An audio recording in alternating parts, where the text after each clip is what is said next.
Muito bem, boa noite. Eu falei boa noite à paz do Senhor aqui em Fortaleza. Eu sou o pastor Paulo César Sampaio. Seja muito bem-vindo à nossa rádio, ao Sistema Beneditos de Comunicação. Hoje, quarta-feira, dia 21 de janeiro de 2017, são 22h02. Damos, portanto, início à nossa transmissão. Você que nos ouve aí pelo smartphone, pelo seu tablet, obrigado à paz do Senhor. Você que nos ouve aí pelos desktops da vida, obrigado à paz do Senhor. Que alegria poder estar com você sempre às segundas, quartas e sextas-feiras ao vivo em cores aqui pela sua rádio Beneditos FM. Na realidade, estamos à espera do nosso missionário Jair Dantas. Não sei o que está acontecendo, possivelmente algum compromisso de última hora, mas enfim, enquanto ele chega por aqui, ou ele nos comunica alguma coisa, nós vamos aqui servindo a Deus, na verdade, com o nosso coração, com o nosso compromisso, com o nosso carinho, e dando continuidade à nossa palavra de segunda-feira passada. Portanto, você pode pegar aí sua Bíblia, bendito seja Deus, alguns ajustes aqui finais em nosso sistema de comunicação, beleza? Então tá. E vamos lá então, Mateus capítulo 18, no verso de número 23 em diante, digo melhor, 21 em diante. Vamos lá então. Então Pedro, aproximando-se, lhe perguntou: Senhor, até quantas vezes meu irmão pecará contra mim que eu lhe perdoe? Até 7 vezes? Respondeu-lhe Jesus: Não te digo que até 7 vezes, mas até 70 vezes 7. Isso é muito importante. Por isso, o reino dos céus é semelhante a um rei que resolveu ajustar contas com os seus servos. E, passando a fazê-lo, trouxeram-lhe um que lhe devia 10.000 talentos. Não tendo ele, porém, com que pagar, ordenou o Senhor que fosse vendido ele, a mulher, os filhos e tudo quanto possuía, e que a dívida fosse paga.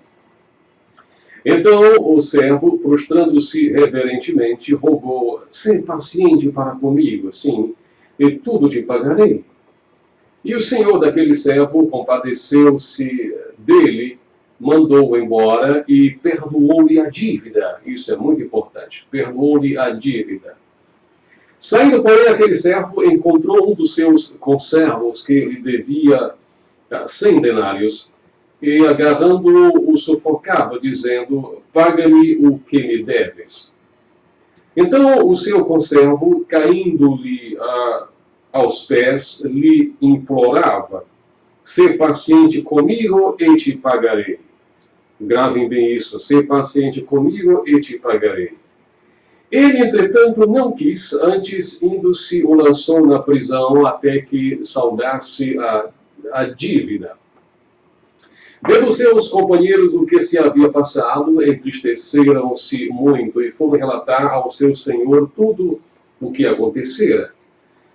Então o seu senhor, chamando, lhe disse: Servo malvado, perdoei-te aquela dívida toda porque me suplicaste. Não devias tu igualmente compadecer-te do teu conservo, como também eu me compadeci de ti? E, meus irmãos, indignando-se, o seu senhor o entregou aos verdugos, não é? Aos algozes, até que lhe pagasse toda a dívida. Assim também, vejam o fechamento deste belíssimo capítulo, assim também meu Pai Celeste vos fará, se do íntimo não perdoardes cada um a seu irmão. Você me compreende? Leitura feita como de praxe na versão atualizada, e os comentários serão feitos a partir da versão corrigida. Ambas as versões, atualizada e corrigida, são duas das melhores versões em língua portuguesa, com certeza.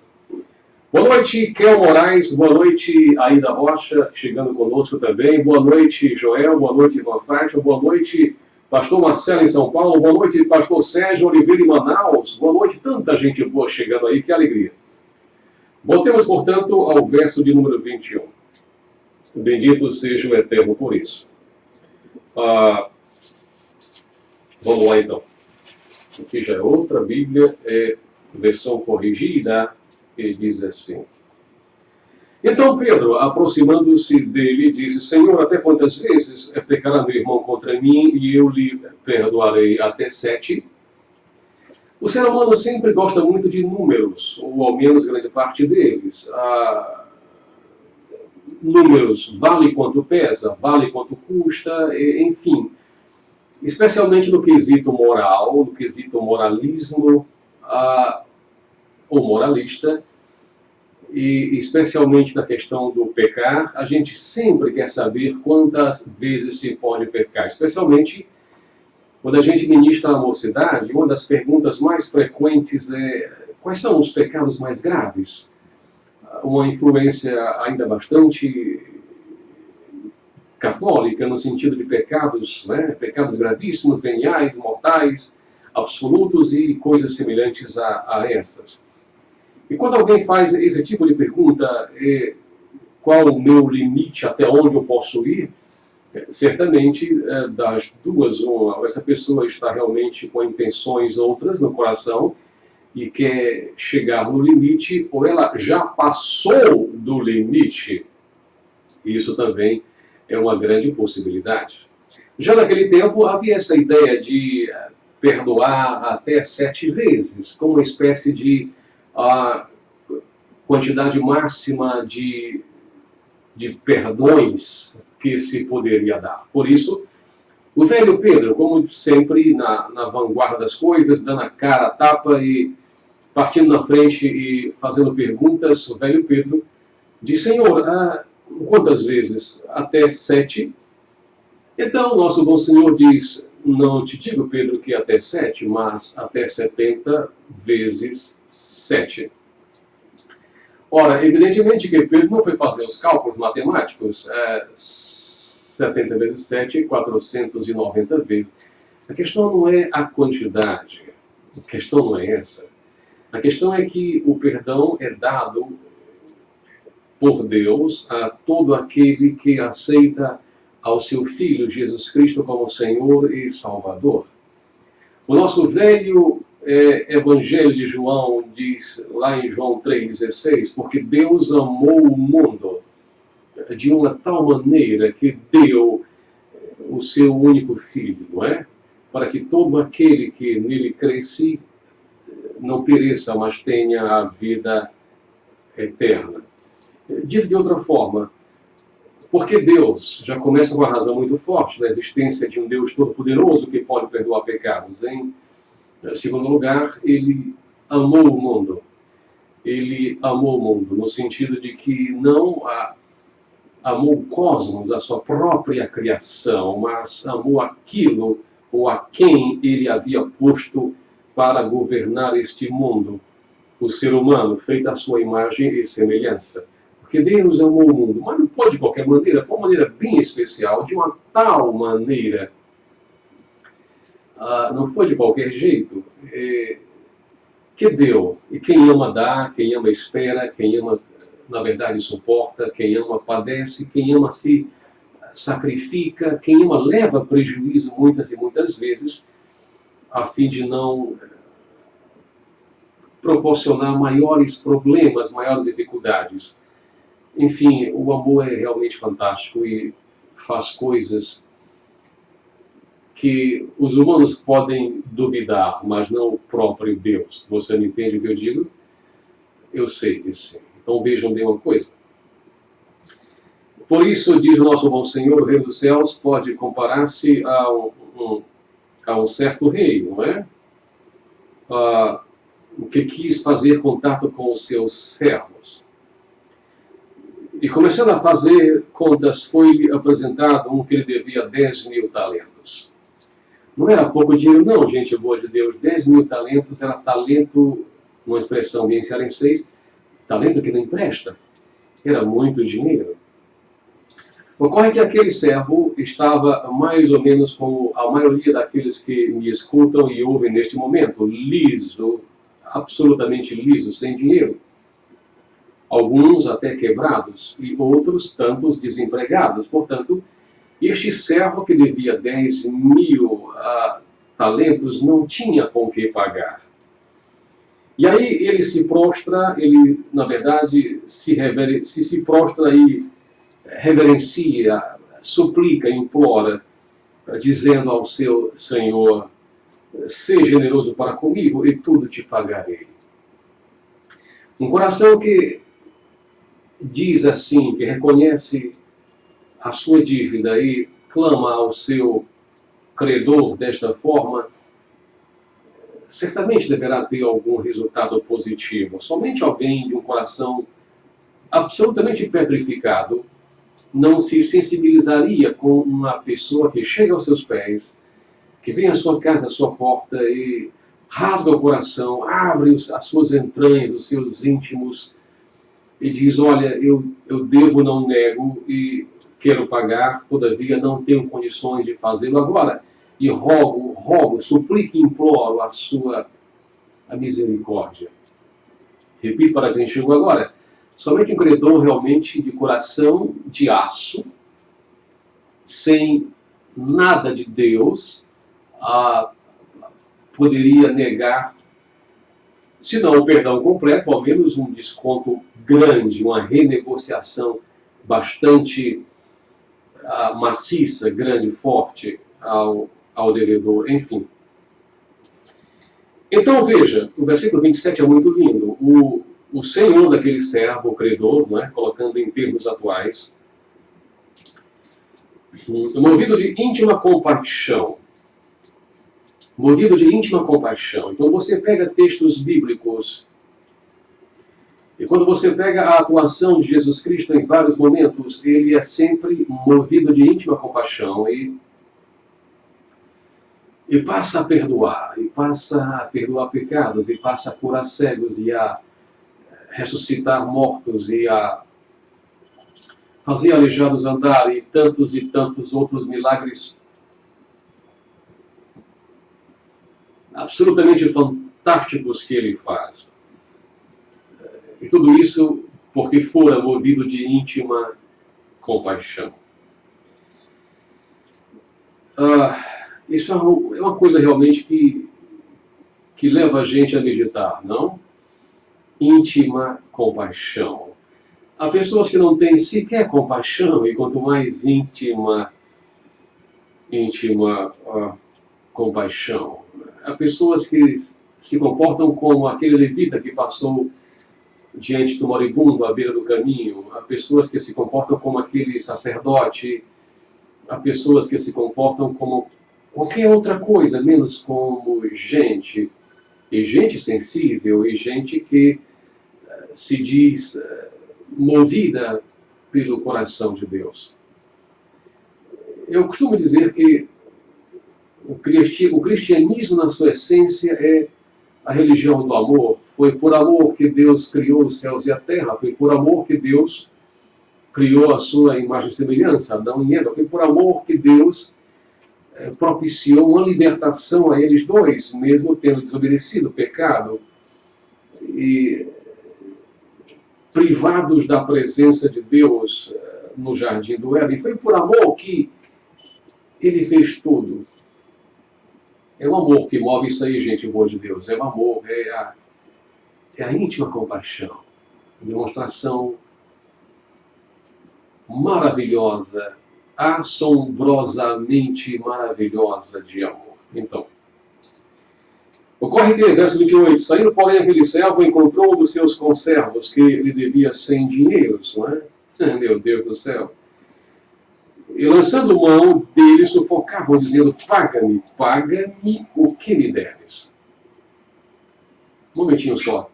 Esse cidadão acaba de ser perdoado, acaba de ter se prostrado e suplicado ao seu credor.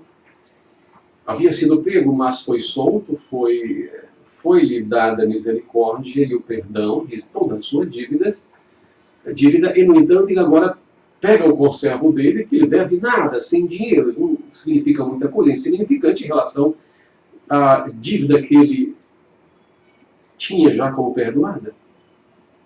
E o que ele faz? Ele vai demonstrar não íntima compaixão, mas ele vai demonstrar uma profunda avareza, soberba, prepotência, arrogância e desamor. Vejam que no versículo 29, então o seu companheiro prostra-se aos seus pés e faz a mesma coisa que ele fez com o credor dele. Roga, suplica, implora e diz: "Sê generoso para comigo e tudo te pagarei." O verso 30 é cruel. Ele, porém, não quis. E sabe o que ele fez? Ele encerrou, ele colocou o seu conservo na prisão. Na prisão, na condição de que este conservo pudesse pagar até o último centavo. Você me entende o que eu digo? Agora, quem faz o mal acha que ninguém está observando. E eu quero dizer que naquele tempo, evidentemente, não havia nenhum tipo de vídeo, nem energia havia. Portanto, não havia câmeras, não havia nenhuma forma de gravar aquele momento. Todavia, no Antigo Oriente, como de resto em todo o mundo, havia uma coisa chamada testemunha. Sim, eu falei testemunha. E em todos os códigos, em todos os códices jurídicos da antiguidade, tudo se resolvia por boca de 2 ou 3 testemunhas. Se você pegar o Antigo Testamento, tudo se resolvia diante de 2 testemunhas ou 3, e o velho apóstolo Paulo vai reverberar, vai repetir, vai colocar essa mesma condição em suas epístolas. Tudo se resolve por testemunhos de 2 ou 3 pessoas. Este infeliz do cão não esperava que testemunhas que presenciaram essa arrogância dele, essa prepotência dele, pudessem, elas, testemunhas, denunciá-lo.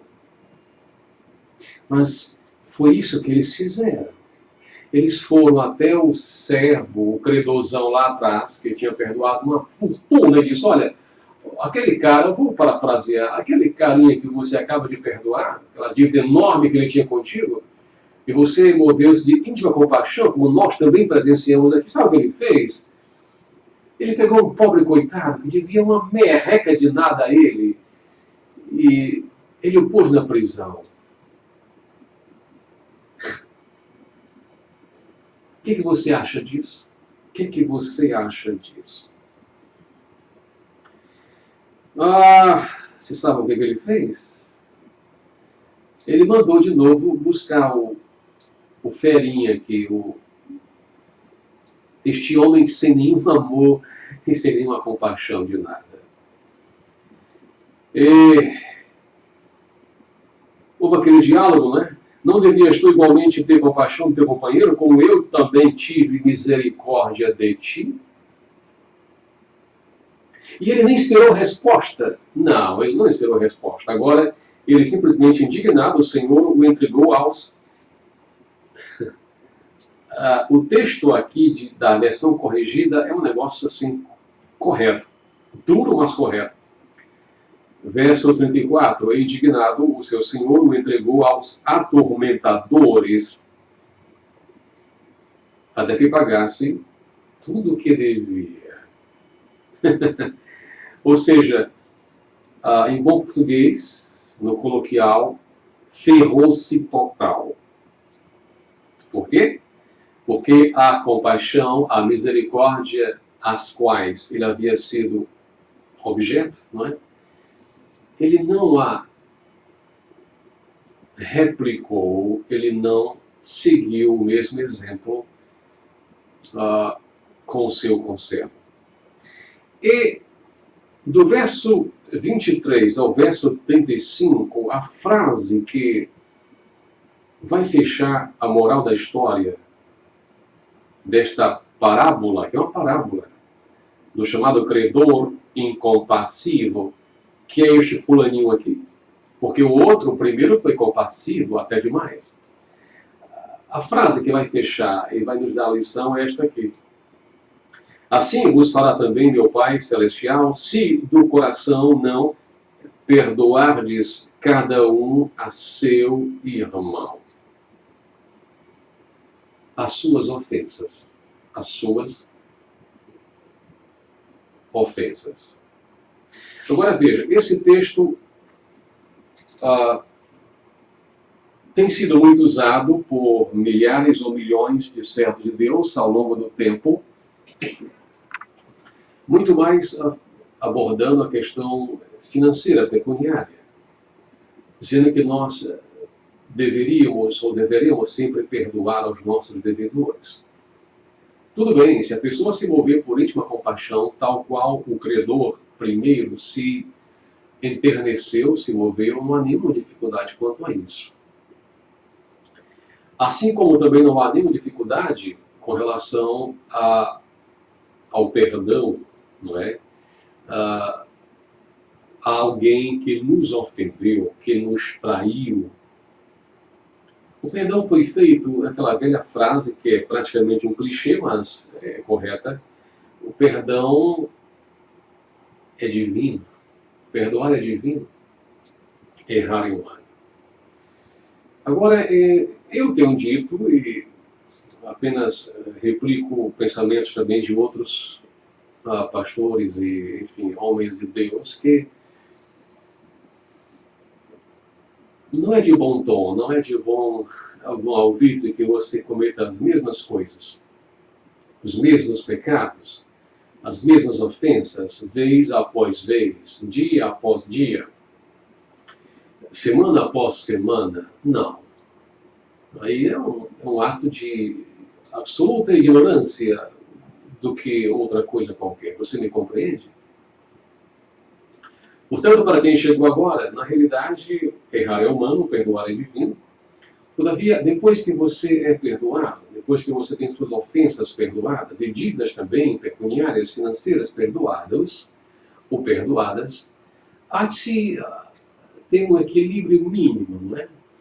Para que não voltemos a cometer os mesmos pecados.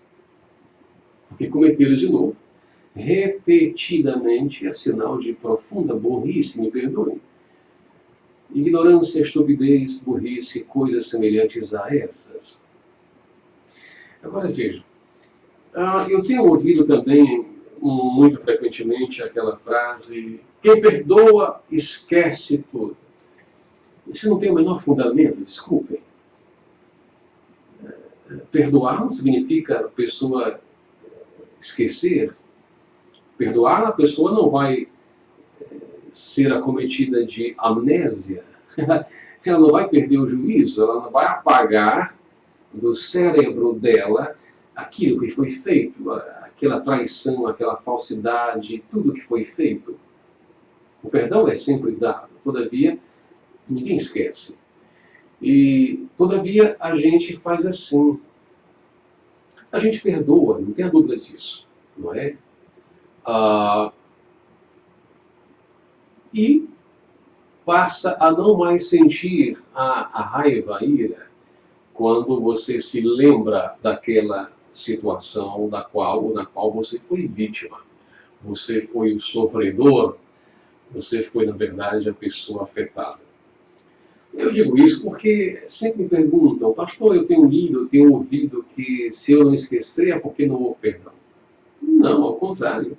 Você deve lembrar-se, sim, e sempre, e não sentir nenhuma raiva mais, nenhum ódio mais, nenhuma, entende?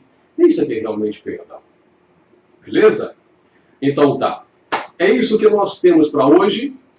Na graça do bom Senhor, já são 22h30 aqui em Fortaleza. Hoje, quarta-feira, dia 25 de janeiro. Que alegria! E você está na nossa rádio Benedictus FM, a sua melhor referência gospel instrumental aqui na internet de língua portuguesa. Tá bom assim? Então vamos finalizar por aqui nossa participação hoje no vídeo.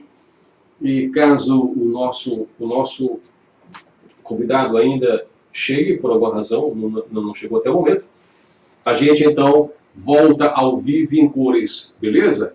Porque o compromisso com você é até às 23 horas. Portanto, permaneça comigo sintonizado.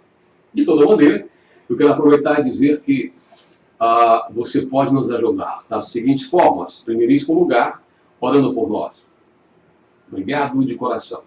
Em segundo lugar, você pode na verdade, compartilhar os nossos vídeos. Lembre-se que na internet nós somos todos missionários. Não custa nada, compartilha e você vai abençoar certamente mais pessoas. Obrigado desde já. Em terceiro lugar, você pode, na realidade, nos ajudar, se o Senhor tocar em seu coração, para a gente continuar esta boa obra. A nossa rádio foi estabelecida em janeiro de 2002 e passamos algum tempo aí desativado.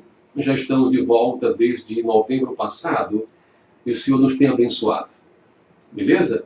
Então, ao acessar o nosso site, você tem lá em contribuições e doações as formas que você pode nos ajudar.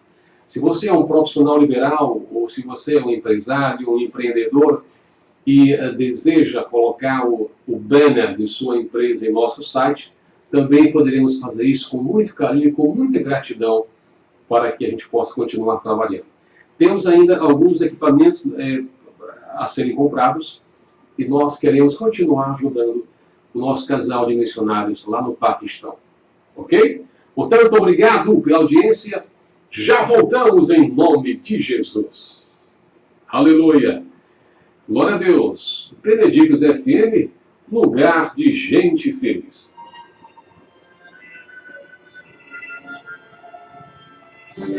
Benedictus FM, a melhor rádio gospel instrumental do Brasil. Direção e apresentação, Pastor Paulo César Sampaio.